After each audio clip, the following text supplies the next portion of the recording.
भानगढ़ की सीमा में सूर्योदय से पहिले एवं सूर्यास्त के पश्चात प्रवेश करणं वर्जित आहे. भानगड एक असा किल्ला ज्याच्या बाहेर आर्किओलॉजिकल सर्वे ऑफ इंडियाने हा बोर्ड लावला आहे. जे जवळचं ASIचं ऑफिस आहे ते 90 किलोमीटरवर आहे. म्हणजे त्या किल्ल्याच्या जवळ कोणी अधिकारी कर्मचारी राहण्यास धजावत देखील नाही. यामागे काय कारण असेल? त्या किल्ल्याचा इतिहास काय सांगतो? भूतानचा गड म्हणून ओळखला जाणारा राजस्थानमधील भानगड हा किल्ला नेहमी चर्चेत का असतो? अनेक पॅरानॉर्मल सोसायटीचे लोक येथे संशोधन करण्यासाठी सतत येत असतात. काहींनी येथे भूत असल्याचा दावा केला आहे, तर काहींनी या फक्त अफवा असल्याचं सांगितलं आहे. अशा परिस्थितीत फेमस पॅरानॉर्मल रिसर्चर गौरव तिवारी आपल्या टीमसोबत येथे पोहोचला. त्यांनी येथे पूर्ण रात्र घालवली आणि भूतांशी बोलण्याचा प्रयत्न केला. भूतांना त्याने काही प्रश्न विचारले. राजकुमारी रत्नावती येथेच राहते का? तांत्रिक सिंधिया इथंच राहतो का? पूर्ण रात्र किल्ल्याच्या प्रत्येक कोपऱ्यात असे प्रश्न विचारले.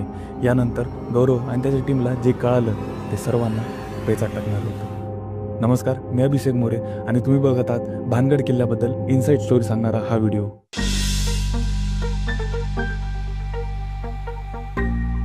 आता या किल्ल्याबद्दल 3 ते 4 थेरीज आहेत ज्या लोकांमध्ये खूप प्रसिद्ध मानल्या जातात. पहिली म्हणजे राजस्थानच्या अलवर जिल्ह्यात वसलेला भानगड किल्ला हा भारतातील सर्वात भयावह जागांपैकी एक मानला जातो. भानगडच्या किल्ल्यात तुम्हाला एक विचित्र गोष्ट दिसेल.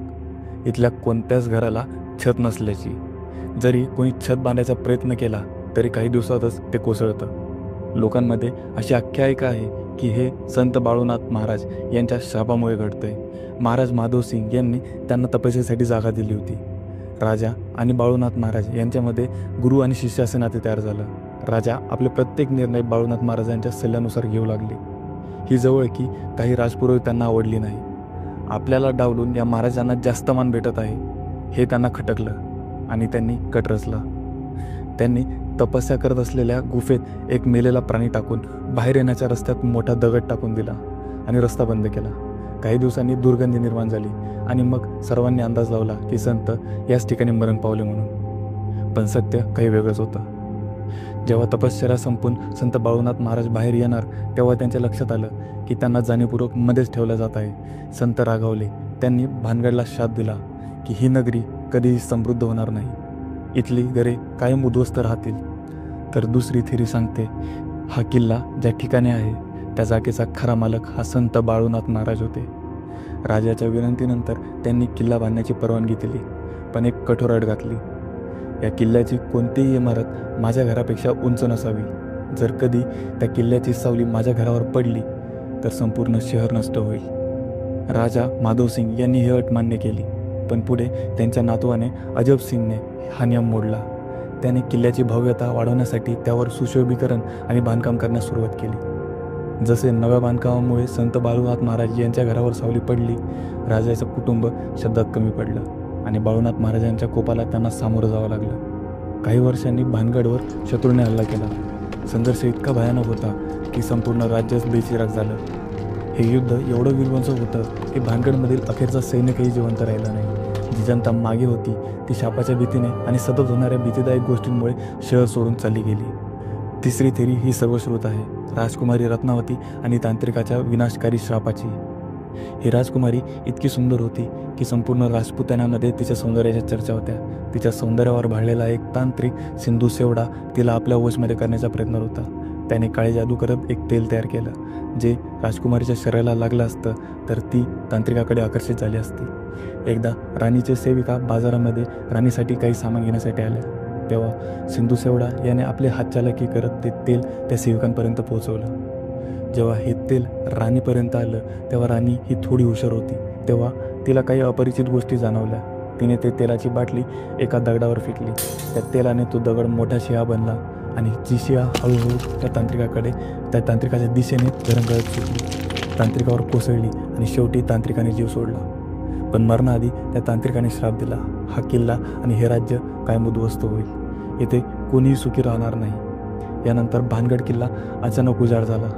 काही जण मानतात त्या तांत्रिकाचा श्राप हा खरा ठरला आहे, तर काही इतिहासकार सांगतात की मुघलांनी भानगडवर हल्ला केला आणि तिथले सर्व लोक त्यांनी मारून टाकले.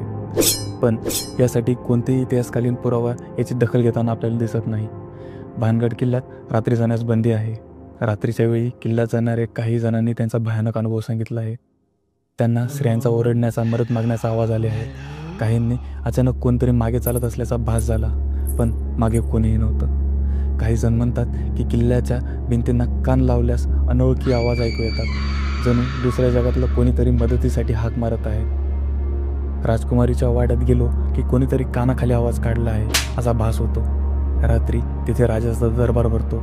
राजा न्यायनिवाडाचं काम करतो आणि शिक्षा ठोठावतो अशी मान्यता देखील आहे. पण भयानक गोष्ट ही आहे की काहीही असलं तरी आजही तिथे कोणीही राहत नाही. रात्री इथे काय होतं याबद्दल सुरुवातीला सांगितल्याप्रमाणे गौरव तिवारी आणि त्याच्या टीमला कुठेच उत्तर भेटलं नाही. कोणीच त्यांच्यासोबत संवाद देखील साधला नाही. त्यांच्या K2 मशीन ज्यात या गोष्टी डिटेक्ट होतात त्यातही काही सापडलं नाही. या गोष्टीमुळे सर्व जनता पेचात होती. भानगड किल्ल्याचे मिस्त्री अनेकांना घाबरवते, तर काहींना केवळ दंतकथा वाटते. काही संशोधकांनी तिथे अंधश्रद्धा पाहिल्या, तर काहींनी अविश्वसनीय घटना देखील अनुभवल्या. भूतांची गोष्ट असोत किंवा इतिहासातील गुण, भानगड आजही अनुत्तरित प्रश्नांनी भरलेला आहे. सरकारने किल्ल्यावर रात्री जाण्यास बंदी घातली आहे, पण भीती खरी आहे का की मनाचा खेळ आहे हे प्रत्येकाने स्वतः ठरवायचं आहे. काहींनी येथे गूढ गोष्टींचा अनुभव घेतला आहे, तर काहींनी फक्त एक पुरातन किल्ला दिसतो असं मानलं आहे. शेवटी सत्य काय आहे हे प्रत्येकाने विश्वासावर अवलंबून आहे. भानगडचे रहस्य उलगडायचं असेल तर त्याला केवळ ऐकीव कथा नाही तर अनुभवाची जोड द्यावी लागेल. हे ठरवणं तुमच्यावर आहे. पण एक प्रश्न पडतो, जर चुकून तुम्हाला चान्स भेटला तर तुम्ही भानगडला रात्री जाण्याचं धाडस करसाल का? आणि माझं सांगायचं झालं तर मी, माझा मोबाईल आणि चार्जर आम्ही तिघं देखील नाईट आऊट पार्टनर आहोत. आम्हाला तिथं जाऊन आमच्यातला चौथा मेंबर ॲड नाही करायचा. हे आमच्या टोळीचा मुकादम म्हणून मी सांगत आहे. तर तुम्हाला हा व्हिडिओ कसा वाटला हे आम्हाला कमेंट सेक्शनमध्ये नक्की सांगा. आणि जर व्हिडिओ आवडला असेल तर लाईक आणि शेअर करा. आणि अशाच इंटरेस्टिंग स्टोरीज जाणून घेण्यासाठी डेटा या चॅनलला आधी सबस्क्राईब करा.